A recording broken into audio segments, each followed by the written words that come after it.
Hello சகோதர சகோதரிகளே, இந்த வீடியோ நல்லா பாருங்க.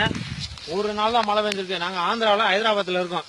ஒரே ஒரு நாள் மழை பெஞ்சிருக்கு. ஆத்துல எப்படி தண்ணி போகுதுன்னு நல்லா பாத்துக்குங்க.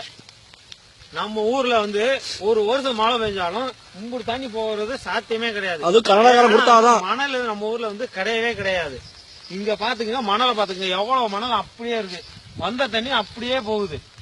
இந்த தண்ணிய வந்து அப்படியே அந்த பக்கம் சேமிச்சு வச்சிருக்காங்க டேம் கட்டி. 15 கிலோமீட்டருக்கு ஒரு டேம் வந்து இருக்கு. கண்டிப்பான முறையில் நம்ம ஊர்ல வந்து 15 வருஷம் 150 வருஷத்துக்கு முன்னாடி கட்டின ஒரே ஒரு டேம் தான் இருக்கு. அது காமராசர் காலத்தில் கட்டினது. இப்போ ஒரு டேம் இல்ல, ஒண்ணும் இல்ல. இத்தனை வந்து ஊட்டியில வந்து ஒரு டேம் கட்டினா கர்நாடகாரு நம்ம கிட்ட கையேந்தி நிக்கணும். இதை வந்து எந்த அரசியல்வாதியும் பண்ண மாட்டாங்க. தற்போதைய எடப்பாடி பழனிசாமி முதலமைச்சர் நல்லவர் தான். அவர் தலைமையில வந்து ஊட்டியில ஒரு டேம் கட்டினா கண்டிப்பான முறைக்கு தமிழ்நாடு வந்து எங்கேயோ போயிடும். செழிப்பான ஒரு தஞ்சாவூர் மாவட்டம் கும்பகோணத்து வரைக்கும் வந்து தண்ணி வந்து நாம கொடுக்கலாம். கர்நாடகா எதுக்கு நாம தண்ணி கேட்கணும்?